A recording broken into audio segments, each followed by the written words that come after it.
Season's greetings, everyone. I'm Ryan Sprague, the host of the Somewhere in the Skies podcast. And at this time of the year, I have a tradition to give to an organization that I firmly believe in, and that is the Women's Refugee Commission.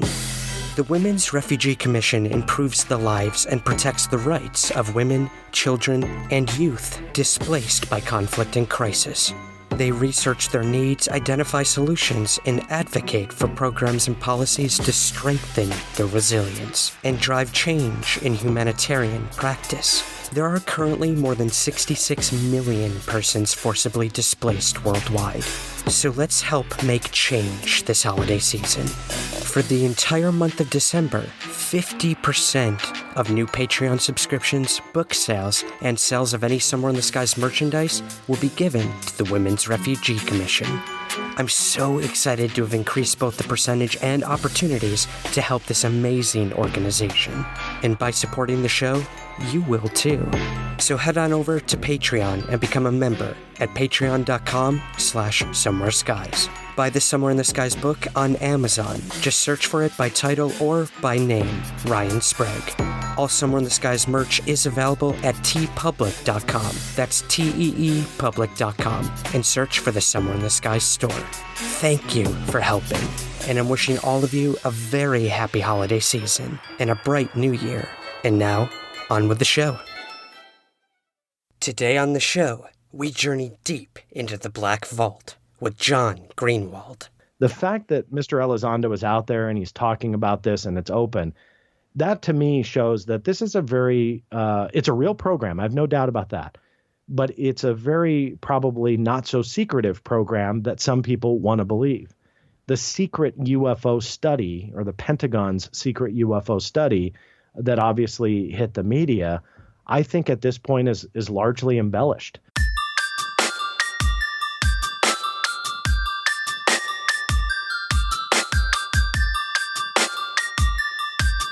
This is Somewhere in the Skies with Ryan Sprague.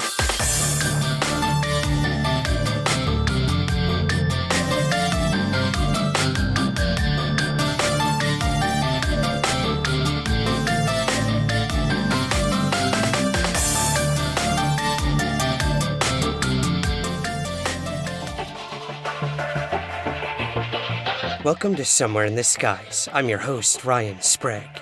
When I was first starting out as a young UFO researcher, I did what every naive researcher does. I basically wrote a broad letter to the White House saying, "Dear government, please give me all your information you have on UFOs."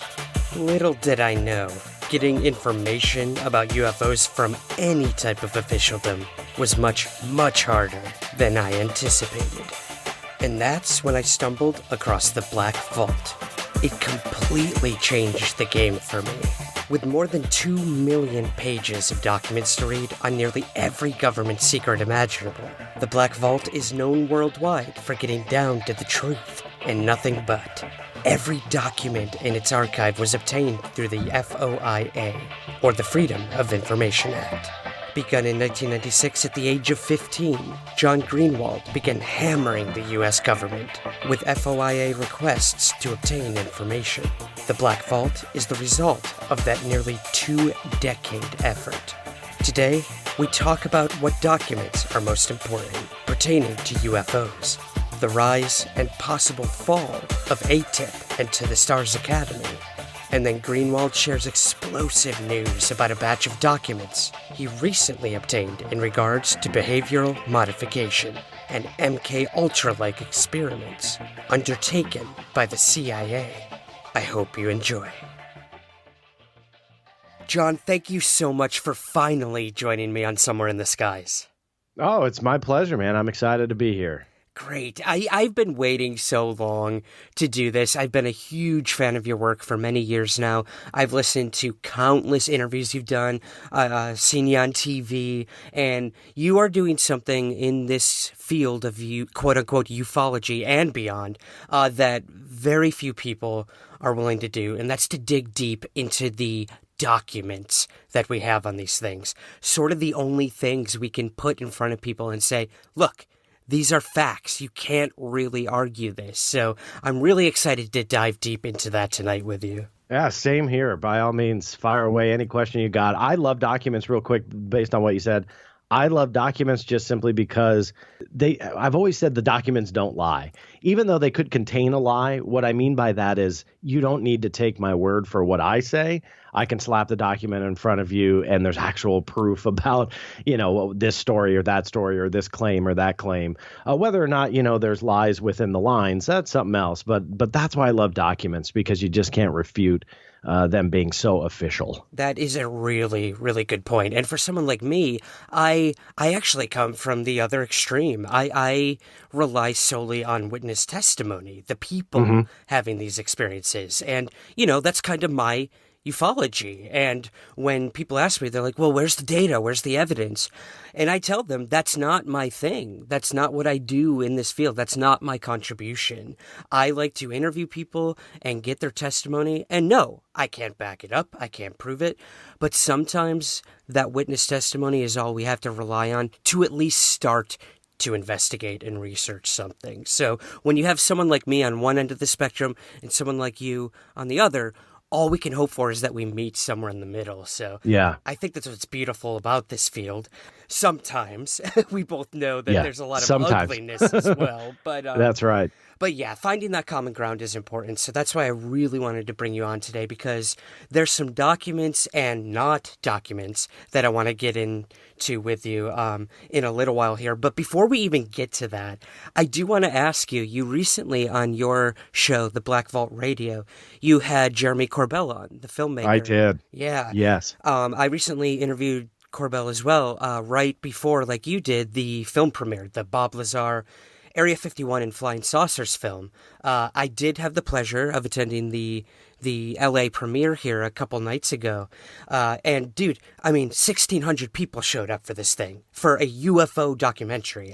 Yeah, it was amazing to see those photos. But I sadly am within driving distance. I just wasn't, with kids, everything, it becomes a little bit more difficult with planning. You need to have a 6-month, head start of planning and babysitter. So sadly, I didn't get to go, but I was excited to see the pictures and that you attended, and must have been amazing to see that many people and Bob Lazar and George Knapp all on stage answering questions. That must have been very, very cool. It was cool, and I will admit, there was a Q&A after with Bob, George, and Jeremy, and it got a little heated, as it should. This story is extremely controversial. So, that being said, you did see the film. I did. I have to ask you, man. It's out there in the public now, whether Jeremy likes it or not, the praise, the hate, somewhere between.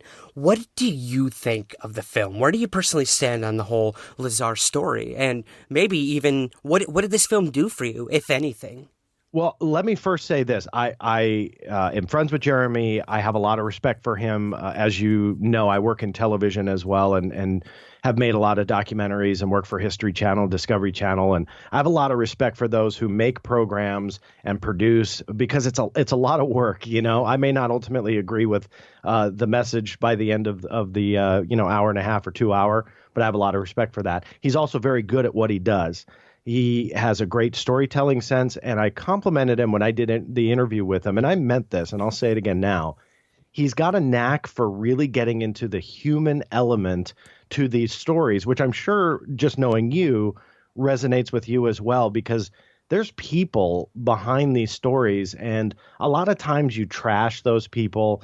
We don't know if Bob Lazar is making this up, or if he's just outright lying, or if it really happened to him, or if it didn't happen, but he truly believes it. There's a lot of different possibilities here. But the point that I'm trying to make is Jeremy has this great ability to get into the human element to these stories. He did it with Skinwalker, showed, the people around that ranch. He did it with this one. So I have a lot of respect there. Now to your question, the Bob Lazar story, I've been around this field since 1996. Not to age myself, but I was 15 years old when I started. And the Bob Lazar story, it was something that I had heard about in the early days and have seen a lot of the research that has been done. I brought it up with Jeremy, and I think there are important questions that my buddy Stanton Friedman has brought up and the research that he initially did. I know Jeremy felt that there was a very negative attack by Stanton against Bob. And you know what? I don't speak for Stanton. Maybe there was. I'm not really sure. But at the end of the day, some of those questions are still kind of unanswered, and they're important ones. I think Jeremy hits some of them in the film, like the telephone book question mark, which kind of helps support that he worked at Los Alamos. But did he? I mean, could he have appeared in that telephone book being a contractor with somebody that worked with Los Alamos? That is actually a possibility. Right. So not necessarily working for the lab, but potentially a company that worked as a contractor or something like that. There's a lot of different explanations. So, was the film good? Absolutely. Was it worth seeing? Absolutely. Is it very cool to see Bob Lazar, no matter what you think of his story in 2018? Yeah, absolutely. But at the end of the day, for me anyway, I still have questions. And, I told Jeremy, because I did bring up some of the skepticism. And, as a filmmaker, I didn't want to just blow his whole documentary and just say, well, Jeremy, the kicker of your film was, because that's just not fair. So I wanted to respect that in the interview. But I put the invitation out there, and he is excited to come back after people have had an opportunity to see the film and tackle some of those other questions, some new questions that arose after that documentary, but also some ones that have been they've been kind of lasting for about 25, 30 years, and they still kind of remain unanswered. So, and I think Jeremy would agree with that. I again, don't mean that negatively, but I think that there are a lot of things that we need to deal with to really get to the point of believing the story behind Bob Lazar. Exactly. And, I sort of feel the same way. I left the film feeling the same way I did about the story beforehand, and that's no slight against Jeremy whatsoever. It's such a contentious story to begin with. What really resonated with me, like you said, is that human element. Seeing Bob, understanding Bob, and hearing his own words, this story. For someone like, let's say my girlfriend who went with me to this premiere, she knew nothing about the story. She always thought Bob Lazar was a con man, a grifter. And after viewing the film and then seeing him in person at the event, it completely changed her perception of him. She's like, I actually genuinely think that something happened with him and that he saw what he says he saw, and I want to learn more about it. So right there, that kind of solidified it for me that Jeremy succeeded in terms of keeping the conversation going in terms of this and asking new questions. So like you said, I really hope he comes back on your show. I hope you press him. I know, the reviews and what reactions to the film have been very mixed. But for me personally, I think this is the strongest film he's done yet. I think he's growing as both a filmmaker and a storyteller. And again, like Jeremy has said, it's gotten this story out to a whole new generation. I saw so many young people at this premiere, and that was enough for me to be like, awesome. A new generation now knows the name Lazar. And let's say for just, to play devil's advocate, it's all bullshit. At least we can now break it down again with new people, new eyes, and a fresh perspective. So, yeah, and you've got no argument from me there. I think that the field overall, I mean, they do need the discussion. We need to talk. We need to ask questions. And one of my taglines for the blackvault.com since almost day one has been discover the truth. And what I really truly mean by that is a challenge for people to discover what that truth really is, whether it be about UFOs or mind control or chemical weapons or, I deal with a lot of stuff. Obviously, we're talking about UFOs today, but I deal with a lot of stuff. And I put that challenge out there to people to really ultimately ask those questions and discover the truth. And when a documentary comes around that gets people talking, like you said, on both ends of the spectrum, I don't see it as a bad thing. I may not ultimately believe the, Bob Lazar story, but you know what? It's getting people to ask those questions and maybe open up a book and maybe see, well, what goes against what Bob Lazar says? Well, this actually supports what he's saying. And again, it's just that challenge of people's own beliefs to get interested.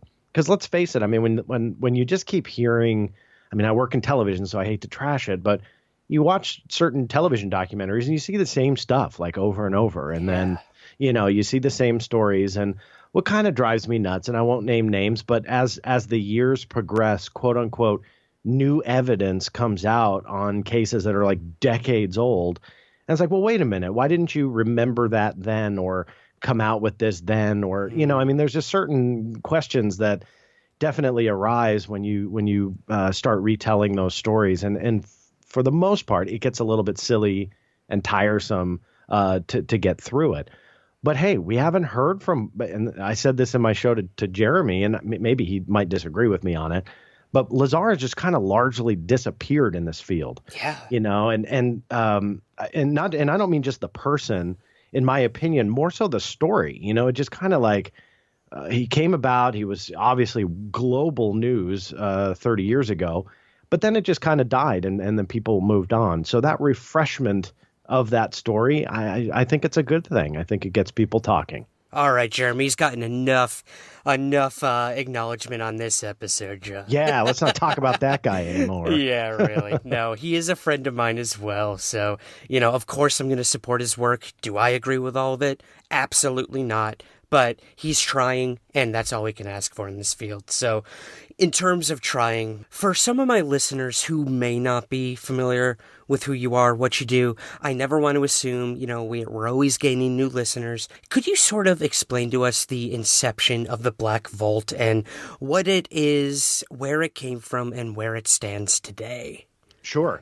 Well, I briefly mentioned I started 22 years ago, and I was a 15-year-old kid who was struck with curiosity about UFOs and ultimately the government connection.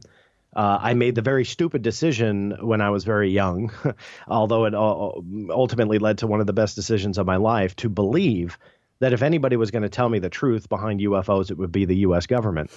And I really did think that when I was 15, because as I just talked about, where you see the same stories rehashed, even back then, Google wasn't even a thing yet. It was Alta Vista. And, when you searched then, there was hundreds of thousands of pages on UFOs. Now it's like tens of millions.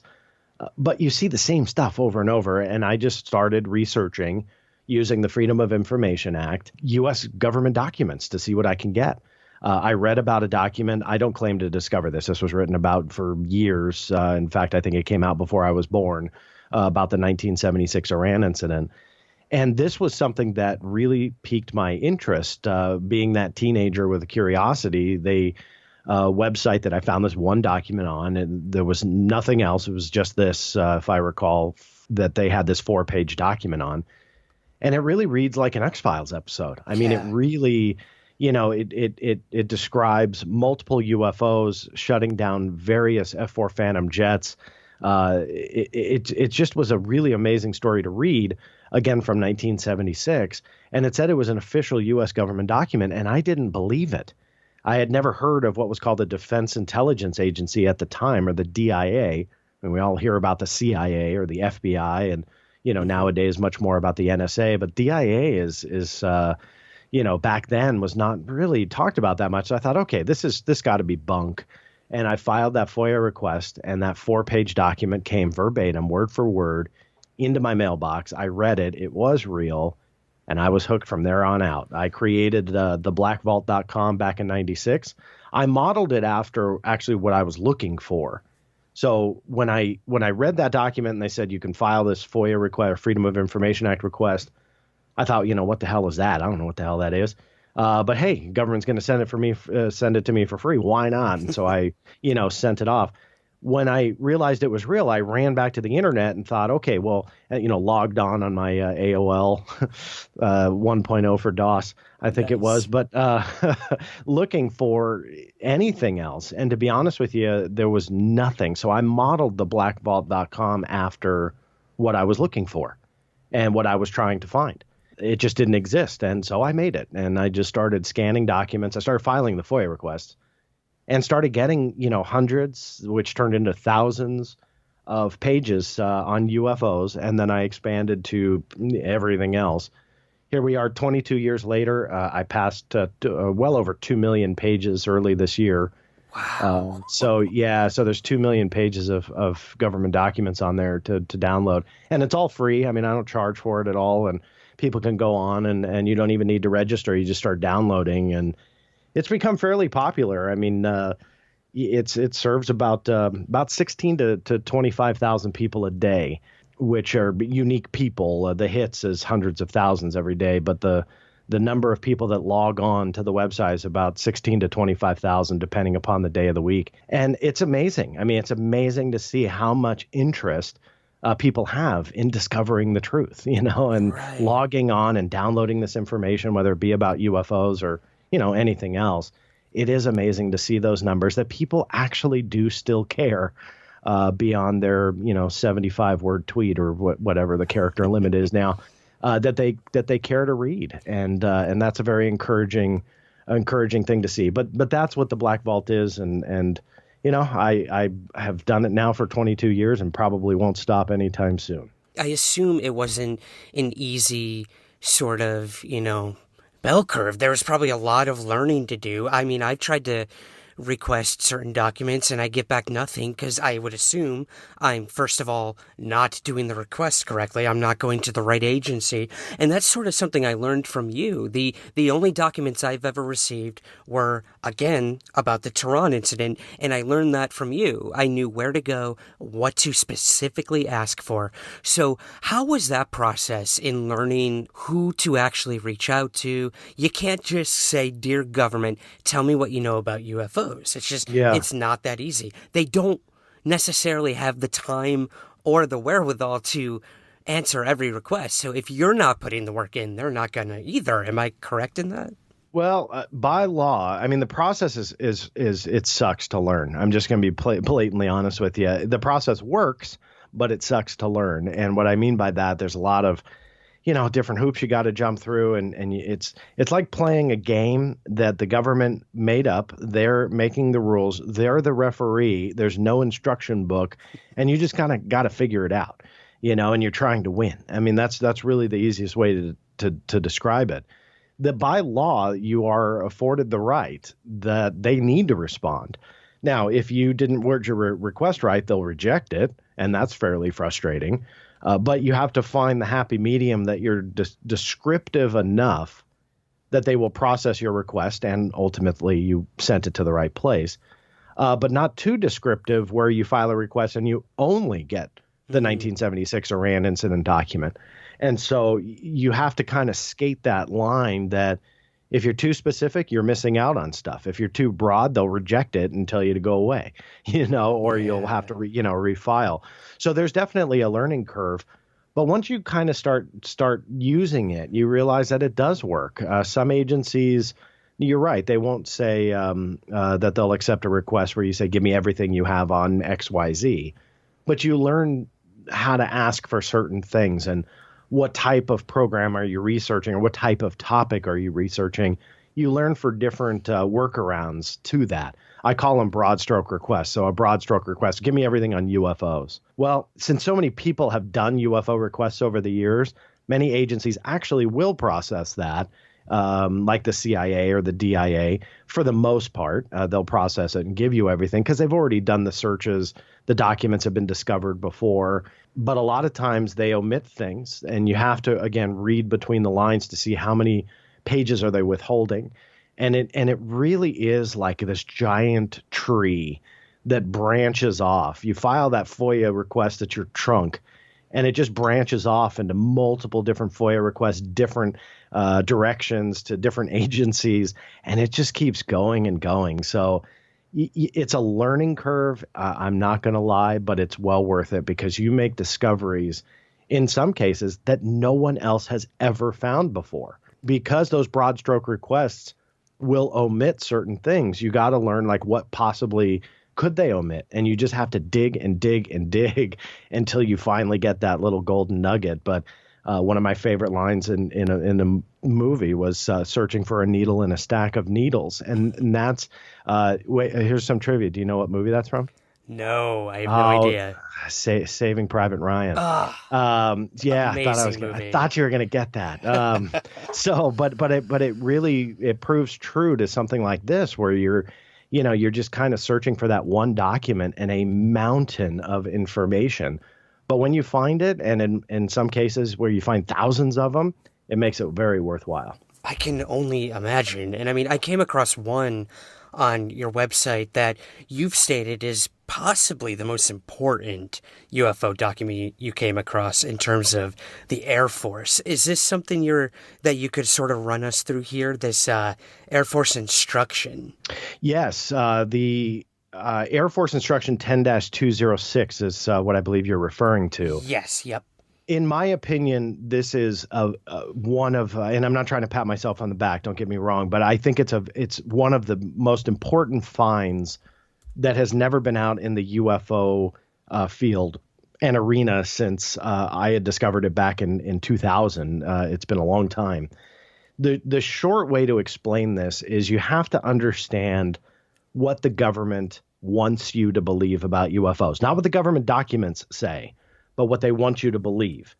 And the nutshell version is that from 1947 to 1969, they investigated over 12,000 cases under Project Sign, Grudge, and Blue Book, and about 701 remained unidentified. Arguably, that number is much higher, but that's a different conversation. And so they did their due diligence. They did the scientific method. They came up with nothing. They summarized Blue Book in a fact sheet. I call this the company line. So the company line is touted by every government agency out there. So if you take their word for it, you just kind of shut up and go away. What they want you to believe is that investigation was the end of their interest in 1969. Technically, January of 1970 is when they closed Project Blue Book for good. Now, fast forward. Throughout every government agency that I went to, after I received that 4-page government document on the Tehran incident, every agency had documents after 1969. This is key because obviously they're telling you in one breath that they have no interest. I have one agency that actually highlighted no other government agency has ever taken an interest in UFOs since then being 1969 and the close of Blue Book. So they're very adamant about telling you they have no interest. And yet the CIA, the DIA, the nation's intelligence agencies are collecting UFO intelligence well after 1969. Now, without going into a 3-hour, diatribe here, the thought that I had as I'm getting these not 10 or 12 or 100 or 200, but literally thousands of pages of UFO-related documents that should not exist, I figured that there had to be some type of, manual or of some kind. Now, we do know and have known for decades about some of them. Some Air Force regulations and manuals outlined how to report UFOs through Blue Book, obviously rescinded in 1969. There was another one discovered called JANAP 146. That was Joint Army Navy Air Force publication, or 146. That applied to not only the United States military, but Canada, talked about UFO reports well after 1969, and they called them CIRVIS reports, CIRVIS. And it stood for Communication Instructions for Reporting Vital Intelligence Sightings. Now, again, none of this should exist if you believe the company line. And yet, here it was in black and white. Now, it's believed that JANAP 146 was rescinded many years ago, post-1969, but still rescinded nonetheless. So I thought, okay, there's got to be something else. And I'm summarizing here years worth of research, so forgive me, I'm not trying to jump around too much. But what I discovered searching CIRVIS was purely accidental in about 2000. And I did a search on Alta Vista, and I was surprised. And actually, I don't know why, but I printed out the original search results page because I figured it might be important one day, and I still have it. I'm coming out with a book in April. And the publishing company asked me for a bunch of visuals. And sure enough, while I was looking for a couple, I discovered that years ago, and it's been in my filing cabinet untouched for 15 to 18 years now, the original search result page from Alta Vista, the last result on the page after searching for CIRVIS was a reference to an Air Force instruction 10-206. It's also referred to as Air Force Manual 10-206. Click on the link, it was broken. And I thought, well, that's weird. Why would an Air Force manual come up with surveys? And fast forwarding, filed the FOIA request, got the actual instruction. And sure enough, in a manual that's dated well into the 2000s now, Chapter 5 was all about UFOs, how to report them, where to report them to. And that may sound like not a big deal, but keep in mind, this is the very agency that invented the company line. They're the ones that said, we did this already, not interested, don't care, don't bother us. By the way, we have a manual that completely outlines and details how to report a UFO. Come on, I mean, that's utterly ridiculous. But that's what they had. And, I mean, I could keep going with the story, but that manual, in my opinion, is something that's very, very important. Now, one last thing that I'll add on this, and I don't know if you want me to keep going with it because the investigation still kind of continued. But when I discovered it in 2000, then it was 2001, because all of these FOIA requests take time. As the years went on, I did work it into a couple History Channel shows that I had created, and we sold them. And then I got to go on to produce and write some of them. I was able to work in this document because it was crucial to showing that present day interest. But through this process, I was also able to prove that the manual was being updated and changed. Now, why is this important? Because a skeptic could argue, well, you know what, John? Yeah, that sounds interesting and all, but 10-206 was a forgotten, lost, it stayed on the books, but they didn't really care. Of course, that's going to be a skeptical reaction. I was able to prove that it was frequently updated all the way through about 2008, and UFOs never came out. Now, what that means is they never lost interest in a publication. They were actively editing, changing, altering, and yet UFOs remained. My whole point with that is they had ample opportunity to delete that reference and go, well, you know what, this was a leftover from, the 60s or whatever cockamamie reason they would want to bring up. Right. And so that was their out, and they never took it. They left UFOs in there. So I had worked it into some History Channel documentaries. It fared very well in there because obviously it was real, and History Channel loves documents. So, there was some great synergy there. And so about 2000, I don't remember the exact year, but this was about 4 years ago approximately. My friend Lee Spiegel from the Huffington Post, formerly the Huffington Post, he's moved on, and in fact, it's a couple years more. Sorry, it's 2011. Okay. So he called, and so again, I've worked it into documentaries, and so this is about 2011 was about 11 years after I had discovered it, and had been a couple years in the documentaries, and so Lee calls me and he says, "Hey, John. Want to do an interview with you and the Black Vault." And I said, great, because he wanted to cover it in the Huffington Post when he was working for them. And one very frequently asked question during these types of interviews is, what are the top 5 documents? So I love talking about the 1976 Iran incident. I love talking about, Air Force regulation or manual 10-206.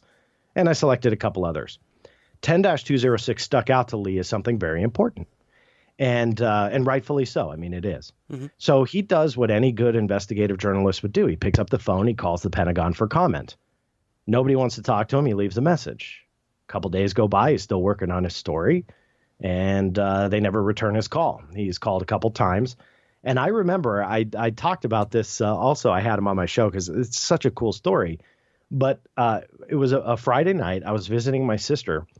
And it was kind of late, and Lee's back east. He's in New York, and he's a couple hours ahead, obviously. And so if it's late for me, it's really late for him, and it's a little odd for him to call. And he calls you, John, you're not going to believe this. And I said, what? And very quickly, I had walked Lee through, even though I showed him the document, I walked Lee through downloading this Air Force manual 10-206 from the Air Force. Mm-hmm. Talk about hiding it in plain sight, right? They have these databases that you can use, and that was not around in 2000 when I discovered this thing. But since then, it was an Air Force publications database of like every Air Force publication that was still on the books. That was key.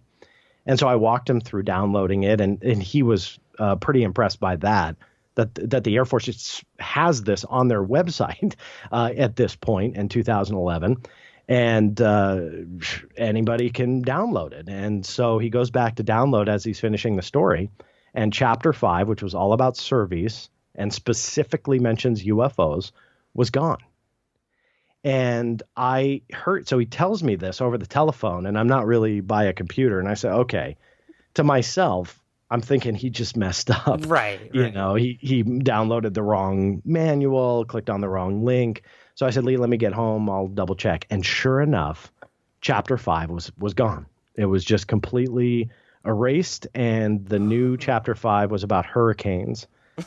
Okay. And to summarize this, the Air Force literally deleted the entire chapter, not one word or one line, the entire chapter about surveys about 48 hours after Lee's phone call that he was going to profile the Black Vault and the discovery of Air Force Manual 10-206. Wow. And it was like they kicked it into overdrive to get that thing changed.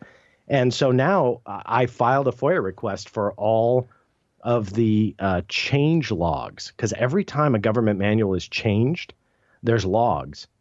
And I actually got that under the Freedom of Information Act. And I wrote about this in the book that's coming out next year because I find it fascinating. The change log is full of spelling errors, meaning that it was incredibly rushed. That's my interpretation anyway. Okay. Incredibly rushed to get that out. And so the changelog, they're just like frantically, oh yeah, we're not interested in this anymore, and so on. And so they just rushed it. And 48 hours after his phone call, it was gone. So I have all the change logs, was able to show that they had ample opportunity to take that out. The coincidence, the coincidence chance on that is what? I mean, how big do you think that that's just a coincidence? There's one thing to be conspiratorial, but that's astounding within 48 hours. I mean, wow. It's ridiculous. Yeah. Yeah, it really is. And I didn't mean to go on too long there, but it's an amazing story that, and kudos to Lee for spearheading getting the Pentagon to respond, even though the response was changing the manual. It shows the lengths they will go to cover up that interest. And that's what keeps me motivated to keep searching for more, because you can't argue that. Going back to what I said, the documents don't lie. Mm-hmm. They may be lying about them, but the documents themselves, you can't go back and erase that history that they never had an interest in UFOs. Why? Because it's documented. Mm-hmm. And the fact that they tried to cover it up and ultimately possibly lie about the coincidence, because, by the way, they did say it was just a coincidence. That was their official response to Huffington Post. For them to say that might be a lie, but they cannot cover up the fact that they were actively editing and altering this publication, and never did they take UFOs out. And then all of a sudden a major mainstream organization wants to profile it, and poof, it's gone. It really is a testament to that cover up, in my opinion. All right. So in terms of cover up, we have to touch on what's currently going on, because you've probably brought forward some of the most, I'd say, revelatory things in terms of what's going on with this recent Secret Pentagon UFO Program that broke last year with AATIP. So I want to get an idea, someone who deals with documents all the time. Of course, for a lot of us out there, this was extremely, it was sexy, man. It was exciting. It was like, oh, holy shit. The Pentagon's admitting they've been investigating UFOs in secret. We all thought Blue Book was it. Clearly that's not the case with the things you've uncovered. But now we even have a more recent program, this AATIP. So how did you initially feel when this story first broke? The same as you did. Holy shit. Honestly, I mean, when I heard about it, I watched it live because I was dying of curiosity of what was going to happen. Was it going to be a joke the next morning, or was this ultimately going to be something cool? And I watched that press conference in October, not December, not when it broke in December. And this will be there's reason why I'm pointing that out. So when I watched Luis Elizondo for the first time in October, I really was like, wow, that's really cool. I mean, DeLong's been teasing and, getting his hands in certain areas, and you kind of scratch your head like, well, is this star appeal? I mean, obviously he's worth a lot of money, and he's, it's not like he's a nobody. So is that how he's getting in? Does he really have something? Like, what's going on? And so I watched that press conference, and Elizondo gets up there, and wow, I was impressed, and immediately, like that day, I think I filed FOIA requests to the Department of Defense, or the Office of the Secretary of Defense, which is where Luis Elizondo is said to have worked, for information on that program, because I really thought, like, this is it. 10-206 was deleted. They didn't have an interest, quote unquote. So I wanted to see how this played into the larger narrative of what I had worked on, but also people that came along well before I was around. And we've collectively been working on this for decades and decades, trying to, piece together what the military has, what the government says, so on and so forth. And so I waited, and my excitement started to turn to a little bit of skepticism, simply because certain things started not to match up. And when December came around and there was actually a program name, I thought, okay, this is cool. This is going to further show that maybe the government is lying about this, because my initial requests were denied, saying that there were no records pertaining to what Mr. Elizondo was talking about. Now, look, I have proven government lies time and time again, so that doesn't surprise me if they were lying. But something about the story started to not make sense. And come December, when that story broke in the New York Times, and then obviously went global, I then had a project name. And to anybody who uses the FOIA, when you talk about a description of something, it's a heck of a lot different than actually having the program name. Now, even though I had a guy going on the record testimony, I referenced it and, talked about what this program was, which was this UFO study. It yielded a no records response. When I went back to them with the actual name come December, story changed a little bit, and they said, well, that's under Defense Intelligence Agency purview, so it has to go over there. Now, just a very quick FOIA note. What that means is let's say the CIA does a research program, and they create a report on that program, and they send it over the DIA for analysis, or the NSA for analysis. Just they share intelligence, not all the time, but they do. If you file a FOIA request to, let's say, the NSA, and your FOIA request comes up with that CIA report, the CIA is called the OPR, or the Office of Primary Responsibility. What that means is the NSA cannot declassify a CIA document. So what they have to do is either forward your request over, or they keep your request open. They send the document over to the CIA for review. CIA reviews it, sends it back to NSA, and then NSA sends it on. All situations are a little bit different in that, but that's generally how it goes. So they're saying that anything on AATIP, the advanced.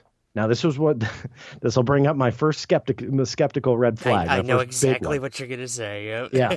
So it was reported as the Advanced Aerospace Threat Identification Program, or AATIP, AATIP. Great. No problem. No argument from me. I don't, it is what it is. It was in the New York Times.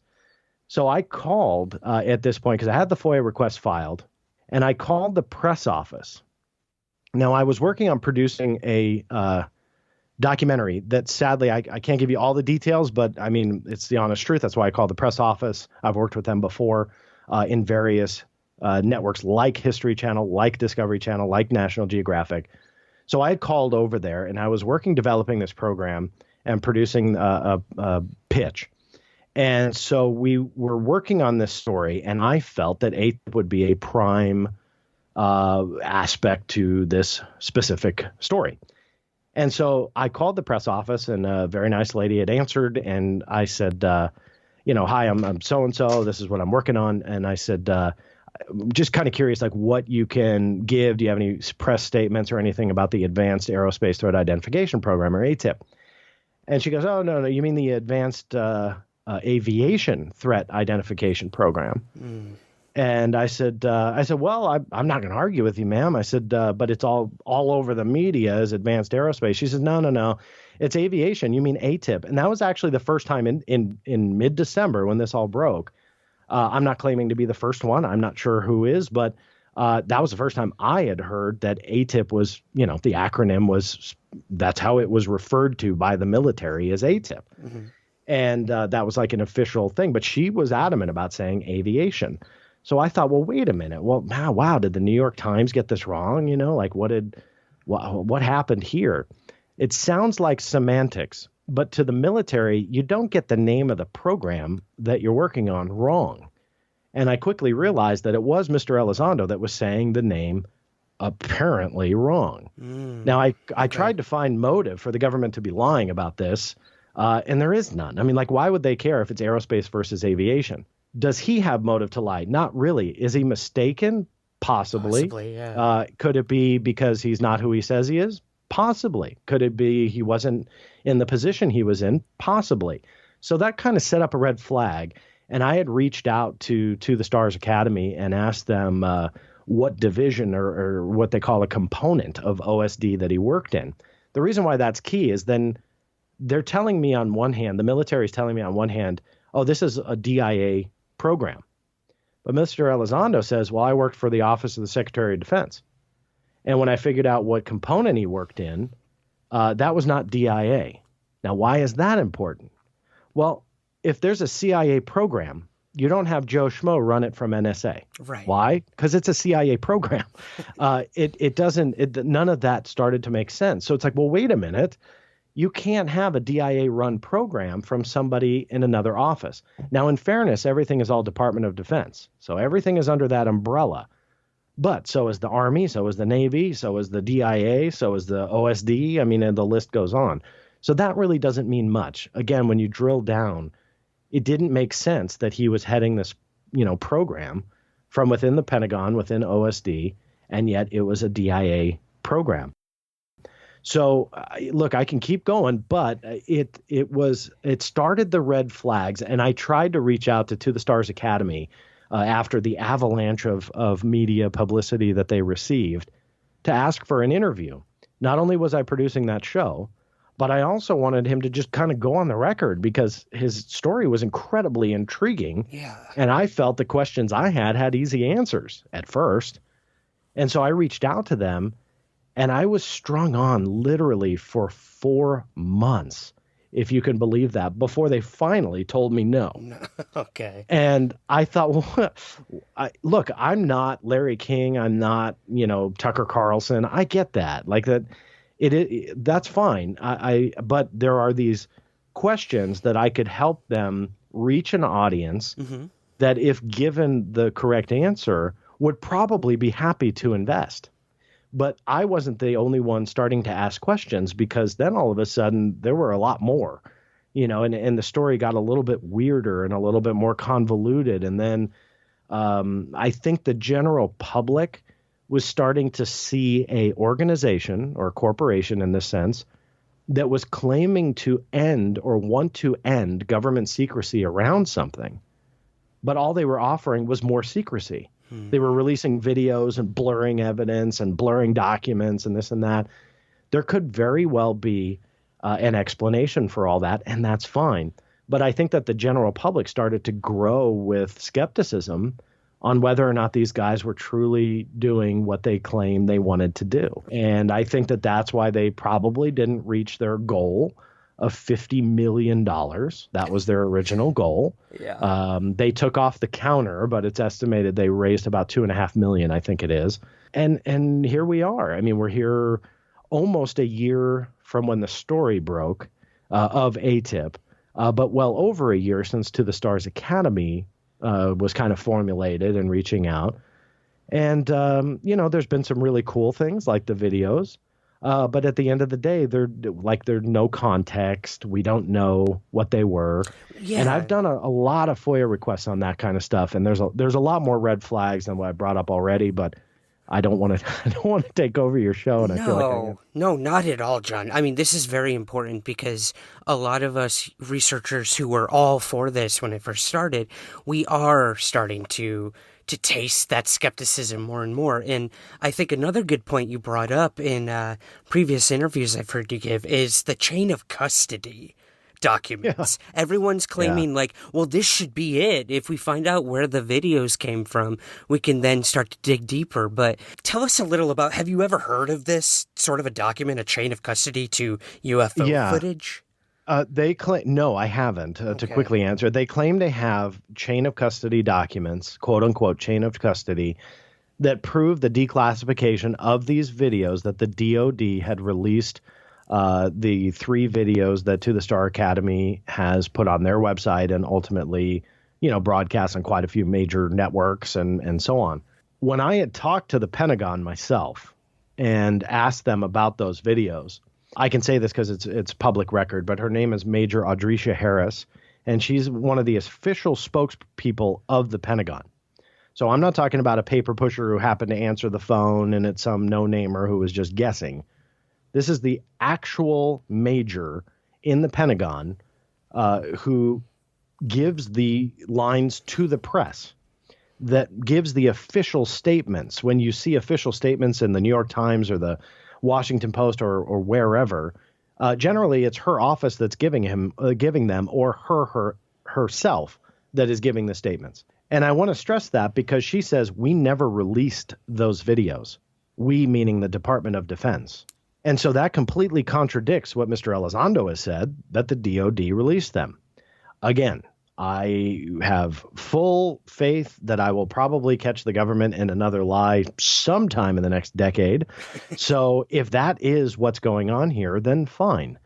They claim, meaning To the Stars Academy and Mr. Elizondo claims, they have a chain of custody document that shows and proves that the DOD declassified and released those videos. That's what they've claimed. When you ask to see the evidence, they refuse to show you. The question is... That's To the Stars refuses? That's correct. Okay. They have never once released the chain of custody document, whatever that is. Now, I have, as I mentioned, collected 2 million pages. When a document is declassified, and this is true with videos, and this is true with photographs, there's no chain of custody document that proves a declassification. There are stamps that go on documents, photos, and slates that go on videos to show when it was reviewed, when the classification was downgraded. And there are record transmittal slips. And what those are, and I can show ample examples of them, is I get a lot from the NSA, which happens to be DOD, by the way, is that when you file for a request of something that's never been out before, that's generally when I get them, when documents have never seen the light of day, they're declassified and sent to me. And on top of my FOIA response letter, on top of that is a records transmittal slip. And what that is, that's the only thing with a signature. And what that says is that the documents that are coming to me in the mail are considered unclassified. I don't have a clearance, so I can't get secret or top secret, information, obviously. So when they send those things, it's to show that whomever grabs a hold of that envelope or packages the envelope, or, for whatever reason, it's opened by someone else other than me, it shows that so-and-so is authorizing that information is unclassified. Is that a chain of custody? Absolutely not. But it does show that the government sent that information to me and it's unclassified. So let's just say they're kind of, sexying this up a little bit, and that's what they have. Cool. I mean, if they just wanted to sexy it up and say it was chain of custody because that sounds cooler, fine. I'll still knock them for that because it's not accurate, but I'll accept that. They never have, and they've stood by that they have this evidence to prove to you what they say is true, but they won't show it to you. Why? Like, I don't get it. I can't figure out a reason why. And there are one in particular that's connected with To the Stars Academy, who's said this public, Dr. Eric Davis. And he has apparently said now that the chain of custody document will never be released because there's sources and methods on it, and that in itself is classified, and they would never release it. And that, to me, was the nail in the coffin, that they do not have what they say they have, or If they do, then they're in a breach of their security oath. Right. I do not believe in the latter, but that's either what he is saying or he's admitting that they would not have this. I don't believe that a document like that existed, but regardless, if it was classified, they would never have it, which means they're lying. If they do have it, and Dr. Davis is correct, and there are sources and methods on it, and this is some kind of elusive document I have never, ever, ever seen or heard of before, nor can I even find references to documents like this. Because again, everything has procedures and manuals and regulations and so on. The procedure writing procedures has a procedure manual. I had to think about that. But that's actually true, right? There's manuals on how to write manuals. So there's no reference that I could find that a document like that even exists. So honestly, I think they're getting caught up in their own lies. Delusion, yeah. And I honestly believe that. And the list just keeps getting bigger and bigger. And it's a shame. Like, I don't want to sit and just pick on them and say they're lying. I just wish that they would be a little bit more open with the public when they say that they're trying to stop the secrecy.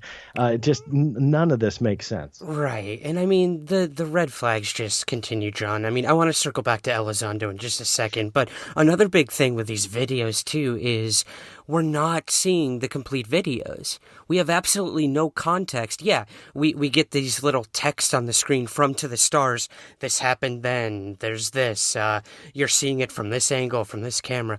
That's all cool, but I mean, we're seeing snippets of something that's clearly larger, you know, broader in scope, and we're getting edited versions. And my big thing with To the Stars now is we're getting what they want us to see, what they want us to hear, and they're controlling the narrative to all of this, which if you're going to have a public benefit company, as Tom DeLonge has sort of coined this, it's for the public.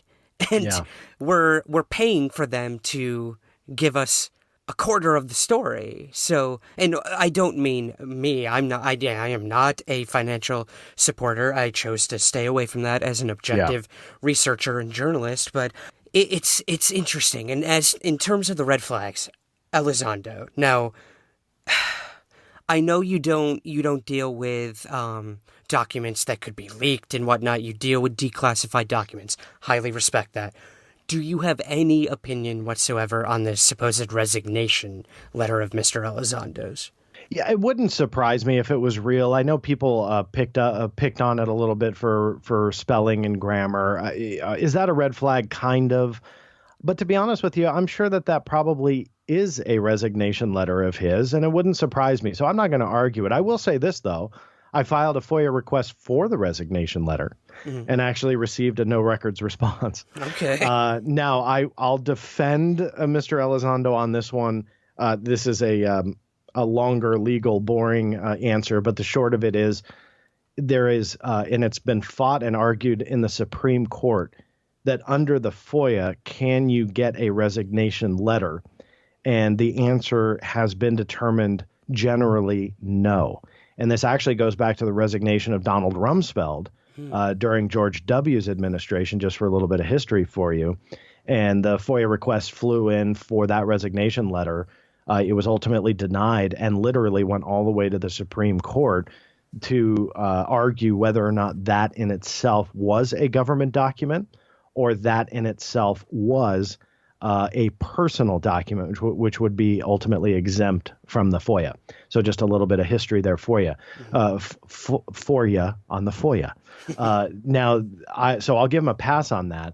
What I did, however, do is, in addition to that, then file a FOIA request for emails from to BCC'd or CC'd James Mattis that contained the word Elizondo. Not a single one came up as responsive to my request. Now, why is that? Now, we've been told that Mattis and Elizondo were friends, I've heard him say in interviews, that he was reporting to him. If he was one of his, higher ups, you would think that a single email, at least one, would come up with his name, and not a single one did. Interesting. I don't talk about that much but I figured I'd bring it up now because I thought that might be a way to circumvent the Supreme Court decision that a resignation letter didn't, fall under the FOIA. But if he emailed that letter, what's very interesting is that then I could put up an argument that would technically be a government document because it was sent to Mattis's government email address.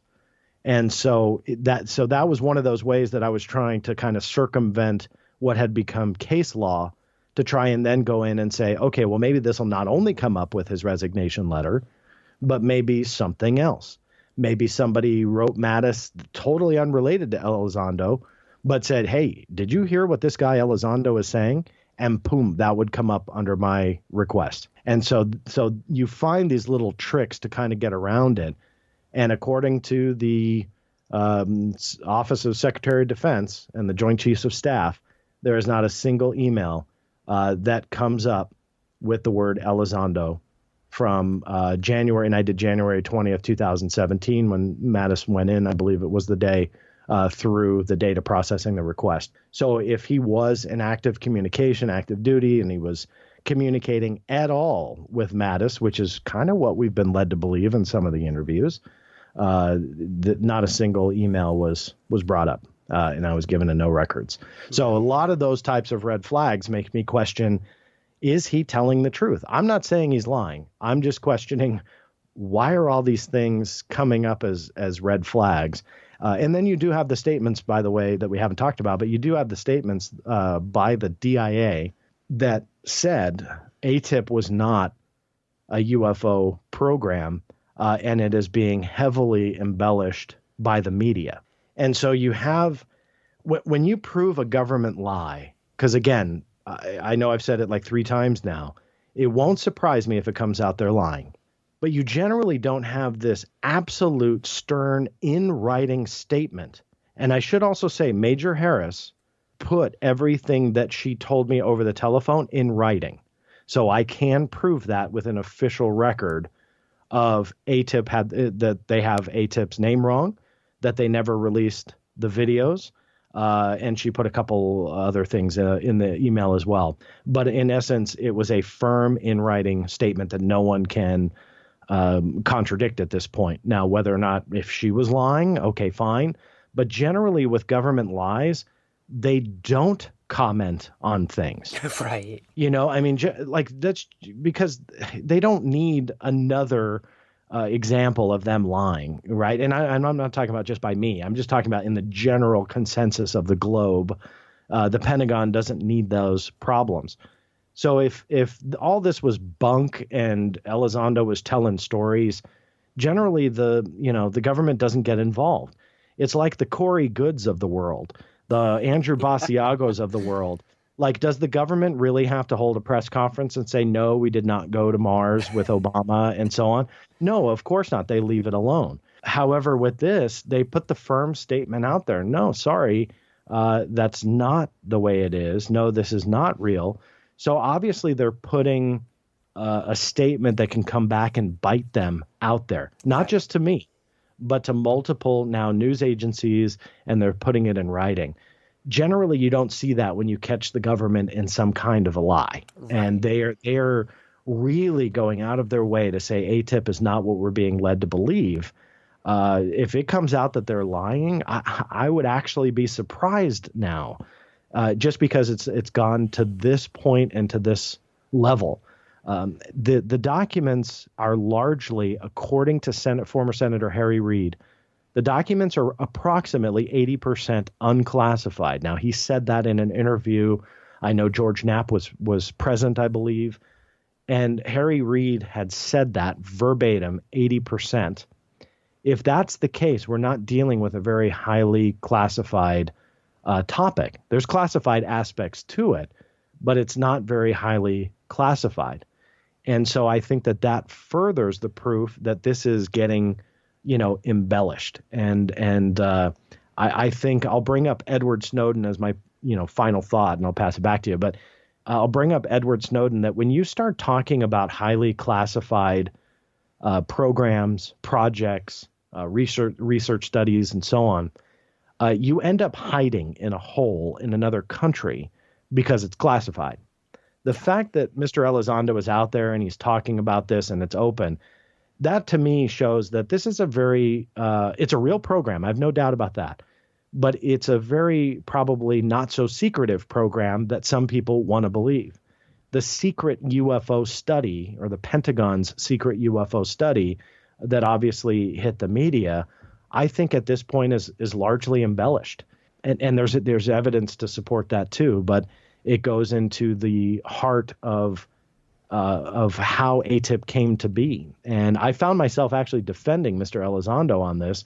But the short of it is it had come out that the AATIP program was either born out of or also part of a program called Advanced Aerospace Weapons System Application Program. Now say that 5 times fast.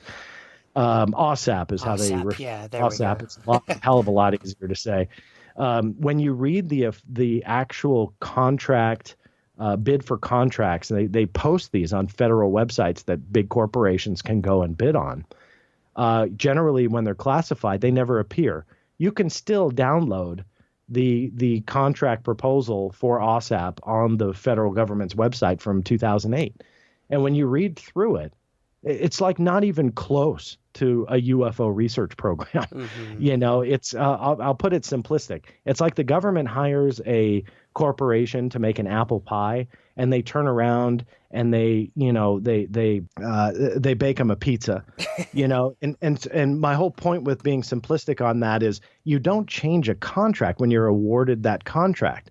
So that's why I believe that the UFO thing is probably not entirely accurate, because when you trace back what AATIP was all about and what OSAP was all about, it just doesn't fit. It just does not connect even in the slightest. And I mean, the last sort of thing I want to bring up in terms of this, John, is Elizondo's, how can I put this politely?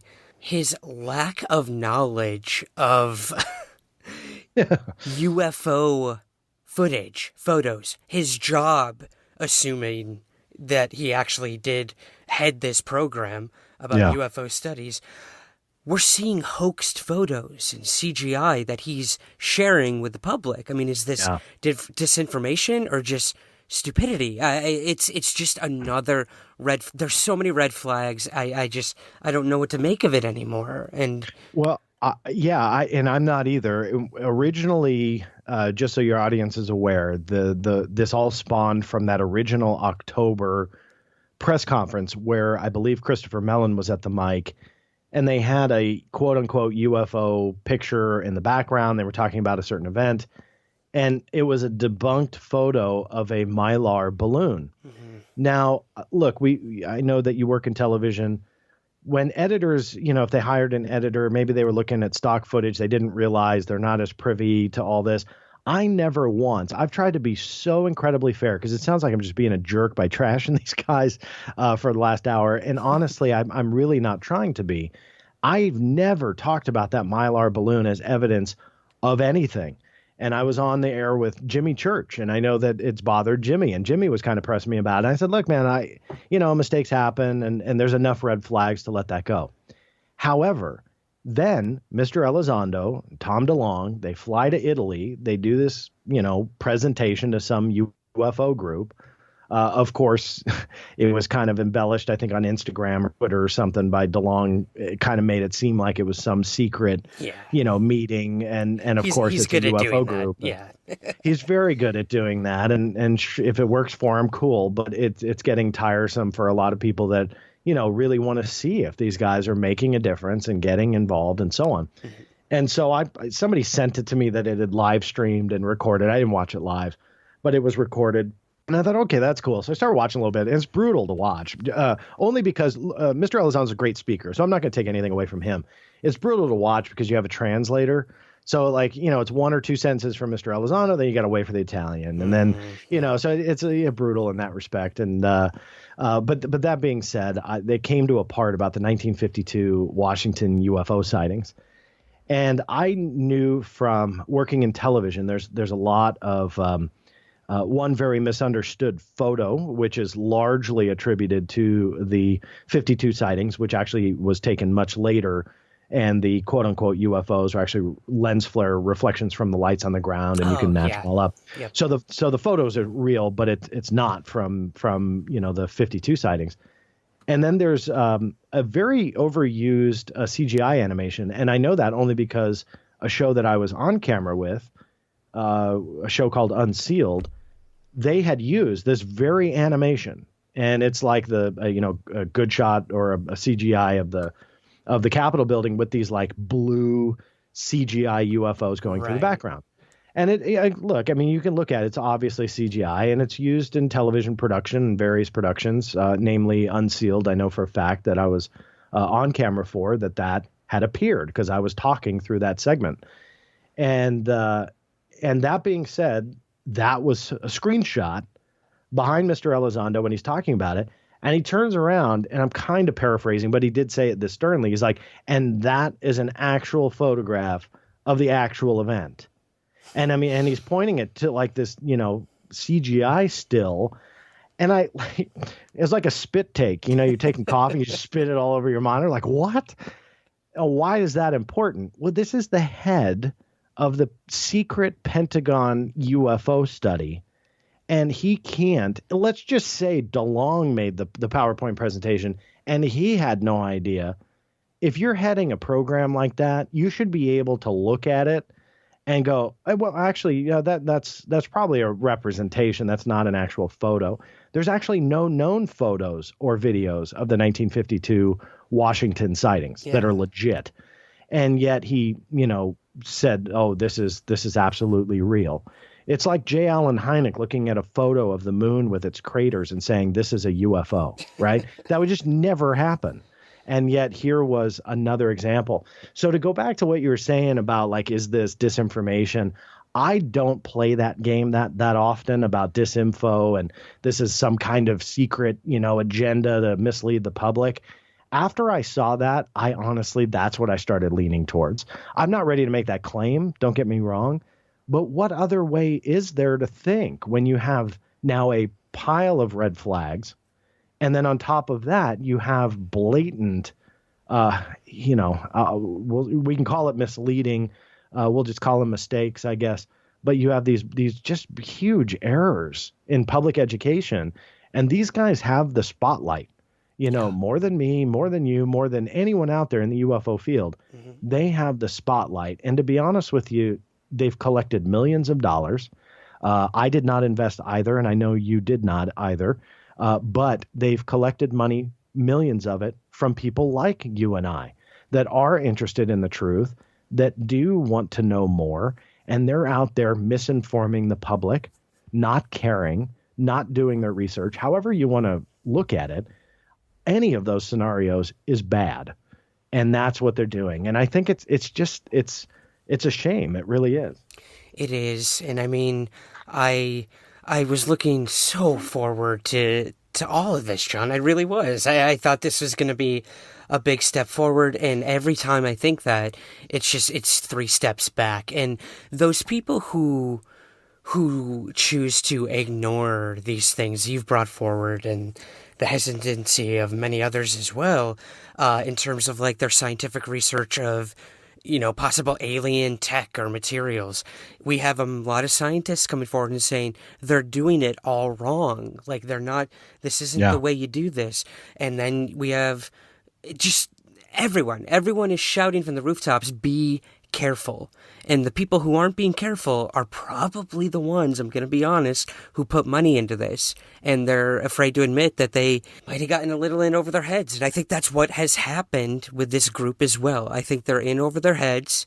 Maybe DeLong had the best of intentions, but honestly, man, it seems like he's kind of getting played, and we're all sort of getting played at this point. So yeah, I don't know. I don't know what to say. I will say, I don't know either. I will say this, and I didn't mean to jump on you, but about Tom DeLonge, I do believe he's genuine. Yeah. I do believe that, taking away everyone else, I think Tom DeLonge is a genuine person who believes too much. That I think that I don't want to say doesn't have the ability, because I'm sure he does, but I don't think that he puts in the investigation and the time that he should have and should, at this point, into some of the things that he says. And I think the embellishment of, that kind of stuff is just silly of top secret meetings and, taking a picture of a CIA notebook. And I mean, and some of the comments are brutal. I don't mean to laugh, but I mean, they have to notice. It's not just John Greenewald that's out there, saying, hey, there's red flags. Like when you look at a post by, Tom DeLonge or even the To the Stars Academy official page, and look at the comments. Ooh, it's rough. The YouTube, it's brutal. It really is. Like I try and stay professional. Some of these people just go for the jugular and they don't care, and it's sad. I mean, I think a lot of people have some great comments, but there's others that are just brutal. And I hope that they realize that this is a great community, but it's a community and they call it a community for a reason. And I've never been able to confirm if they really said this or not, but the consensus from what I understood in the early days was that they had risen above the UFO community and ultimately they divorced it. I kept hearing that D word, that they divorced the UFO community and that they were ultimately above that they were going for, obviously millions of dollars to be raised, and they were going to have this aerospace division, and they were above us peons here in the UFO community. Again, I'm not saying that I found them literally saying that, but that was the consensus of why they weren't talking to not only myself but others as well in the field that were asking questions that should be asked. But I tried too, man. Yeah, I tried too. I went to a book signing and I got in touch with the PR people and they said yes. And minutes later, responded back and said, sorry, never mind, no. So they probably looked me up and saw that I was in the UFO community. I wasn't a mainstream Vice writer or whatnot, Yeah. But what's crazy is that shows like yours bring the audience that is more willing to pull out the checkbook and write that investment check into their corporation. Why that the marketing people wouldn't say, look, this, you may reach 10% of the people you will on Vice News, but the amount of people, the percentage of people that will invest in you if you, are honest and have good answers, the amount of the higher percentage will make it much more worthwhile. That's point. Marketing. Yeah. I mean, if you're, it's the basic fundamentals of marketing. Your flyer can reach 1 million people, but if the majority of them aren't interested, why did you just reach 1 million people? Right. But if your flyer reaches 1,000 people, of everyone who's interested, then all of a sudden that 1,000 people is a lot more powerful than 1 million. Yeah. And yet they don't really quite understand that or understood that. But regardless, I think that these questions need to be answered. And here's the bigger point too that I'll make hopefully quickly. But the bigger point is less about the investments, less about, hey, Mr. Elizondo's making this up, or Tom DeLonge is easily swindled, or Hal Puthoff is secret covert government op, or whatever the conspiracies are. Beyond all of that, I go back to the fact that they have the spotlight, and people like you, people like me, we spend hours, days, weeks, months, years of our lives invested in this because it's a passion. For them, it has become a business. And I think what they need to do is realize that they owe the community a little bit more in the form of honesty. And if they're going to collect people's money like they did, they need to be truthful. And I truly do fear that it's going to backfire. And that if To the Stars Academy does have a slightly malicious intent and they're not really on the up and up that we hoped that they would be, the next time somebody does get an important document or uncovers a real Pentagon secret UFO study, given that AATIP maybe isn't that, are they going to take us seriously?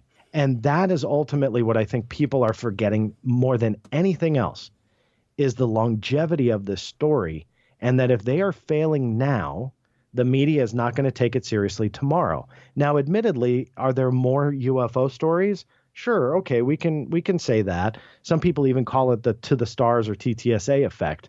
Do we want to call it that? Okay, I guess. Yeah. But I think people largely miss that UFO stories go viral, whether they be about To the Stars or not. So I think a more serious UFO story has a better chance of going viral and they make more money. So I think we have to take into that consideration because we've seen that for, the last 10 years. Yeah. That's not all To the Stars Academy. But let's just give them the benefit of the doubt that they've ushered this new era in. My bigger question that leads into my point is, why hasn't the New York Times done 8 follow-up stories since the December one? And they haven't. Nothing. And honestly, I think the reason is because now that there's been time to research, maybe they jumped the gun a little bit. They realize that it is not what they reported, so they're letting it die. There is no reason. I don't know if it's the number one story, but it's got to be damn near close, of the most popular story on the New York Times website history, because this thing was, I mean, let's face it, it was insane, the amount of attention that this got. They haven't done one follow-up? Come on. Yeah. And there's only one explanation for that, and that is they ran the story possibly prematurely, realized that the information was not accurate, so they're letting it go. They're, if, again, basic fundamentals of marketing. If you have a great, show with a great guest, will you never revisit that topic or that guest ever again? No, of course not. Mm-hmm. You're going to bring them back, and you do another show, and you're going to, again, basic fundamentals of marketing. You're going to make sure that you milk that as much as you can. I'm not trying to put you on the spot, but that's kind of like how that whole thing works. Yeah, it's logical. Yeah. Yeah. And so for the New York Times to get the amount of attention and never do a follow-up, the only major follow-up was an op-ed that was, written by a To the Stars Academy board member, published in Washington Post. Right. Look, and that's not all a bad thing, but why? Like, why wouldn't all of these newspapers do multiple follow-ups, and they're not? And I think it's because now you do have way too many questions and red flags and documents. And one thing I'll add quickly about the Freedom of Information Act and documents related about AATIP. Again, I'm not trying to come off as pat me on the back for this, but I was able to secure the only real document that has come out under the FOIA, not public record, because I know there's a congressional document, but under the FOIA that referenced AATIP. And this came from the intellipedia system within the National Security Agency. And intellipedia is like Wikipedia. We all use that on the internet. The intelligence community uses the exact same infrastructure. However, it's internal, written by people with clearances for the most part.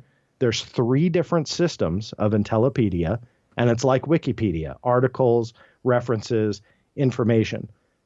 When I first filed a FOIA request in December, I received a no records response. Not a single page in the entire intellipedia systems, in all 3, referenced AATIP. Months later, I actually was able to get a document declassified that did reference AATIP and did come from the National Security Agency. It was from Intellipedia. They had updated it finally in late December, early January. And the acronym was Advanced Aviation Threat Identification Program. Why is it important? Because the New York Times was largely sourced for what this author, who had a top secret clearance, we know this because it was the top secret version of Intellipedia.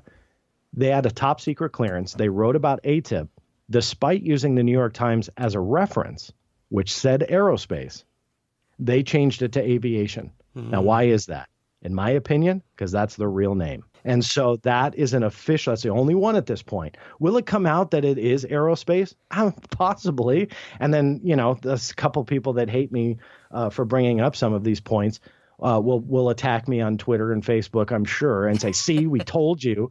And that could very well be true. I'm not saying that it's aviation. All I'm saying is all the evidence points to that it is, and that negates Mr. Elizondo's testimony and ultimately questions who he says he is. So, time will tell with that. Sadly, the Defense Intelligence Agency is largely backlogged on FOIA requests. That's the reason we don't have more documents. I don't believe it's a cover-up of any kind. I've dealt with the DIA for years and years now. They've always been backlogged, and it might be another year plus before something comes out.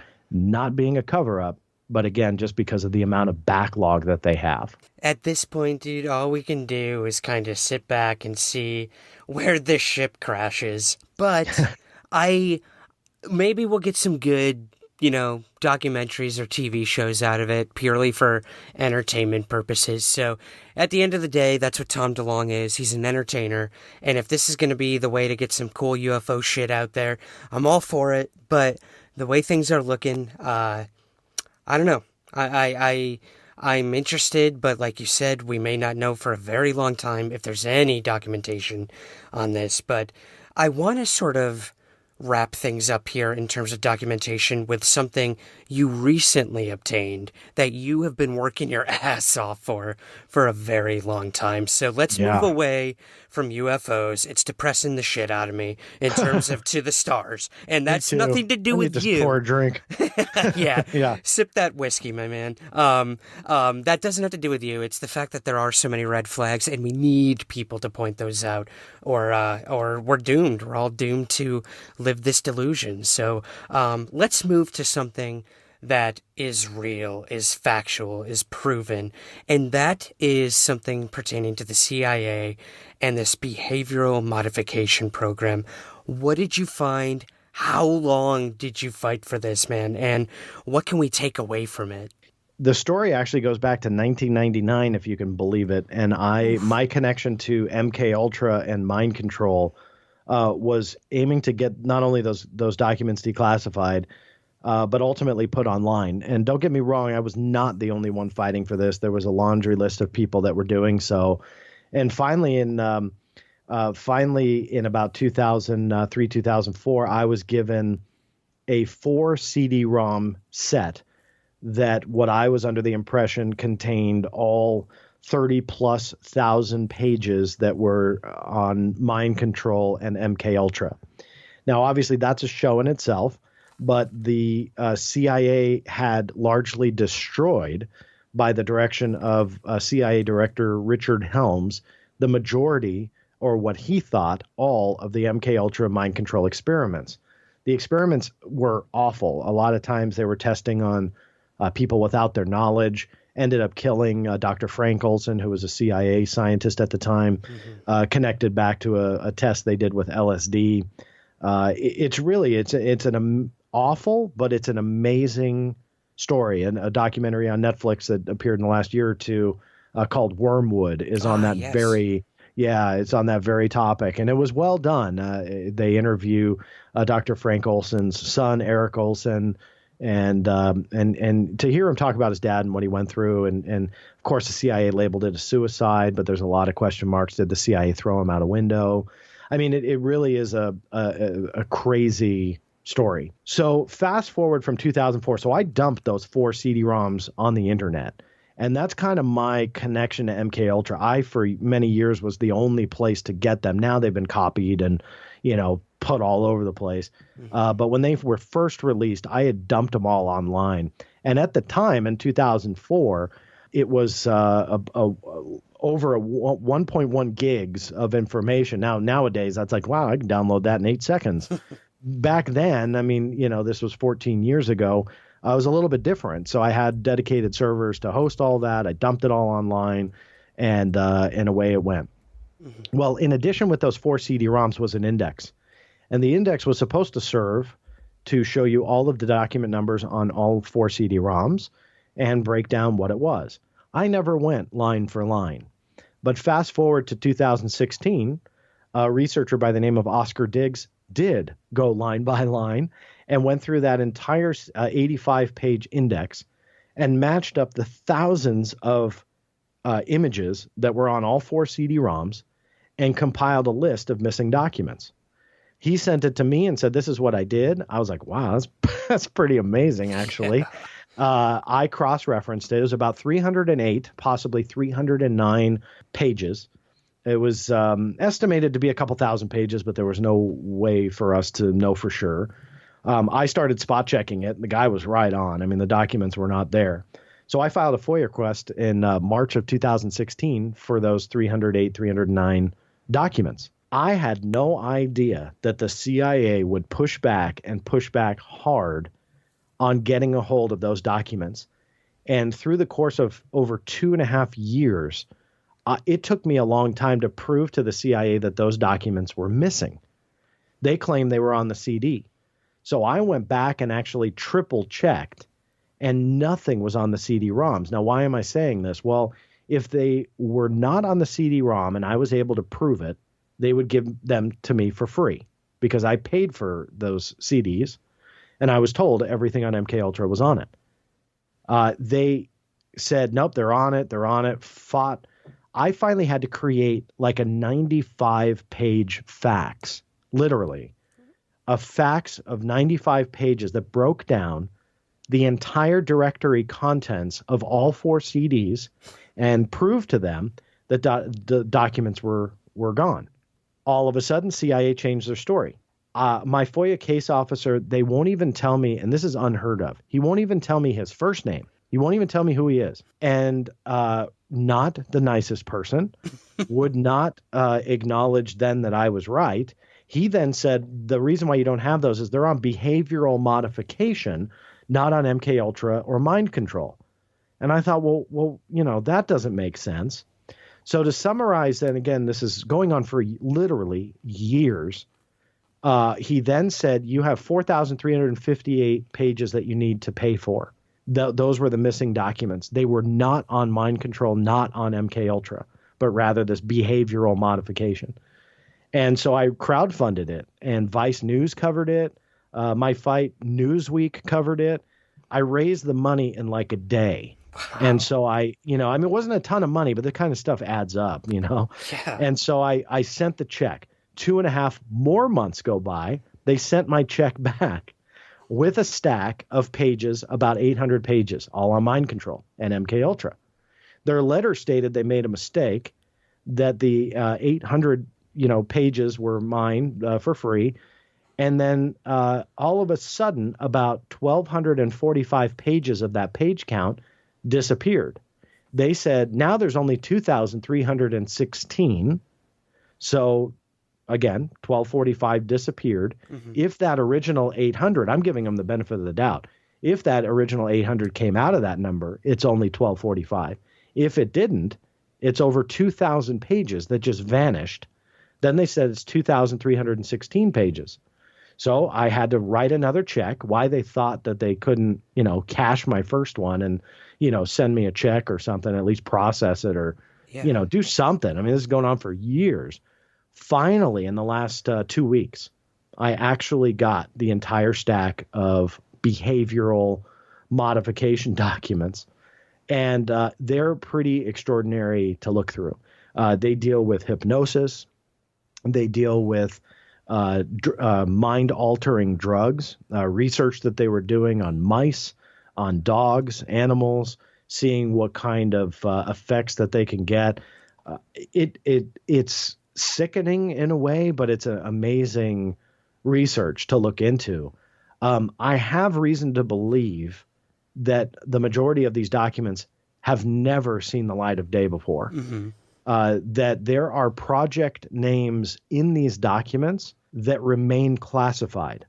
This contradicts the overall narrative by the CIA that they've released everything on mind control, behavioral modification, and so on. And yet in these documents are project names that they won't even tell you the names. Right. And so these are, I believe, kind of the tip of the iceberg to some really dark, sinister stuff that the government is doing. Oddly as well, 35%. There was 821 pages, which is about 35% of this release that dealt with, you guessed it, MKUltra and mind control that they still charged me for. And they lied yet again about what the documents contained. That's important because they charged me for them, and they told me that I was not supposed to pay for anything in regards to MKUltra. So I've appealed that, and in a weird turn of events here, like literally in the last 48 hours, the CIA called me, left a voicemail at like 6 a.m., almost on the button, and they refused to process my appeal, and they said that my case was closed, which actually, in my opinion, is going against the law, that I actually have appeal rights. Yeah, it's really bizarre. It really is. And how there's can a they missing do document. that? Yeah, I don't know. I mean, I wish I knew. I've called him back. And again, without, and this is why I brought up that the guy won't even give me his name. I've talked to him before, months ago, and it got heated on the phone. Like, I was trying to remain professional. I'm like, you don't understand. Like, I pay your paycheck. Yeah. You know what I mean? Like you're not doing me a favor here. This is your job. I don't get paid for this. I have wasted hours and hours and hours of my time, let alone the time that the original researcher did on his on his time. This isn't fun for me. And the guy was rude. I mean, there's really no other way to put it. Well, it's the same gentleman that called back. He refuses to give his name. So when I call the hotline, they call it a FOIA hotline for the CIA. There is a nice gentleman that does answer the phone. I know what his name is. But you can't even get transferred to the guy's desk. Like they won't even, they'll say, okay, we'll pass it to your case manager and he will call you. And it's like you're calling some dark bunker in Beirut, I mean, like, that's how this one guy acts. And it's like, come on, man, you're a FOIA officer. There's not a single agency where the officers don't give me their name. And so I was told the case was closed. So the nice gentleman on the phone told me, why don't you resend your letter? It will come in through the fax 5 feet from my desk, and I will take it up the chain of command, but don't make it an appeal. Okay. So I said, okay. And so I stripped out the appeal, words, and we'll see if I get a response. But to go back to your question, how can they do that? I really honestly don't know. I've talked to 2 FOIA attorneys that have become friends and acquaintances of mine in the last, 20 years. And I very rarely try to bother them. But this was one that I reached out to both of them. Both of them agreed they cannot do this. So I am not an attorney, but I've learned enough about the law to kind of work my way around it. But these attorneys said, no, they can't do that. So what it is about these documents and the topic with the CIA, you could tell it really struck a nerve. Yeah, well, in the fact that a lot of the project names are still classified. I mean, that's not that uncommon. I mean, things remain classified for a really long time, but even after they're finished. But it could, again, I don't want to get too conspiratorial, mean they're still going on. You mentioned, I cut you off there, there's a missing document. Yeah, John, it sounds a little odd to me. Yeah. And that's with this particular one, you're right. The project names being classified is not necessarily that big of a deal. With this specific topic, it is a big deal simply because there have been congressional hearings about a lot of this mind control, MKULTRA, testing with drugs and stuff. So a lot of that was forced to be declassified. And the CIA has always maintained that they have released these records. So let's say, the Oscar Diggs, the original researcher who compiled this list, did not do that. I did not go after these documents, and it has remained the 4 CD-ROM set. If you were to file a FOIA request, they would give you that same set. The reason why I bring that up is that is a largely incomplete document archive that the CIA is selling to the public, and yet they're doing so saying that it is complete. And why is that important? Because there is a huge amount of history in these thousands of pages that I just got that shows that it goes much deeper than what they claim is the whole story. You follow me on that? That for literally decades they have said, we here's our full story. This is everything. We've compiled this CD-ROM set. Yet behind the scenes, I mean, look, it took this many years for somebody to finally look at that index and go line by line and realize it's far from complete. And then on top of that, project names that remain classified, that shows there's much more to this story. A lot more research needs to be done. And those classified project names, I'm trying to go after to see if I can get them, declassified. But when you look at it, you realize these are just the documents that appeared on that original index. And the point that I make with that is that that's just that index. There could be tens of thousands of other records on these classified project names that have never seen the light of day at all, ever, and may not for many years to come. Who knows? But there are probably a lot more pages to really show what they're doing. And you might be right. Maybe even to this day. Who knows? Yeah, maybe we only scratched the surface, but I have just started looking at the documents on this, John, on your website. So, wrapping things up here, where can we find the website and your radio show? This is sort of a newer endeavor. You've brought the Black Vault to life online in podcast and radio form. So please give those to us before we leave here. Sure. And I appreciate that. So it's real easy. If you go to www.theblackvault.com, once you enter the site, you go into the document archive. That'll give you all the government documents. There is it's one of the on the top image slider, you'll see a picture of an eagle, which comes from the CIA logo, and it's the Central Intelligence Agency Behavioral Modification Collection. That's everything that we just talked about, including the story. I give much more detail and, show all the letters and everything. On the right-hand side of every single page, pretty much that you go to, you will see links to the radio show. Okay. So I do have a lot of fun with that and bring on, fun guests. And I did one in the last couple of episodes where kind of what you and I chatted about with the original UFO research and AATIP. It ended up being like 2.5 hours long. I didn't mean for it to, it was awesome.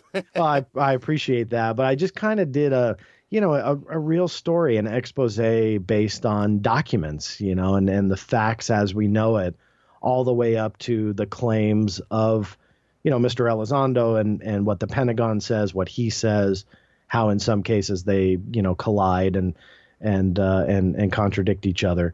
So I have fun in that respect doing that show, and it got kind of a lot of comments and downloads. So I wasn't sure how that would go over, because generally I do bring guests on and let guests speak, and this was the first time I just kind of did a information only show. So you'll see that on the right-hand side near the top.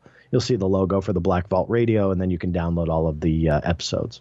Again, I sort of look at this whole topic with both skeptical eyes and open eyes. But at the end of the day, when I visit your site and I read between the lines of these documents, that's when I truly think there is something to this. There are things being hidden. There are things not being hidden. And somewhere in between those is, I think that truth that both you and I and so many other people are trying to look for. So I have learned so much tonight from this conversation, and I know it's only begun, our conversation and the greater conversation to still be had on all of this. So once again, man, I have to thank you for coming on Somewhere in the Skies. Oh, I appreciate that, man. Anytime you want to have a chat, you know where to find me. That's it for this week's episode. Again, all of John Greenewald's work can be found at theblackvault.com. Please take a few moments to subscribe, rate, and review Somewhere in the Skies on Apple Podcasts. It helps us gain visibility and new listeners. We're on Twitter at Somewhere Skies and Instagram at Somewhere Skies Pod. Please also subscribe to our growing YouTube channel for exclusive video content. Just search for the Ryan Sprague channel. Thank you to HelloFresh, the E1 Podcast Network, KGRA Radio, and most importantly, to you for listening. I'll see you here next week. And remember, keep your feet on the ground, but never stop searching somewhere in the skies.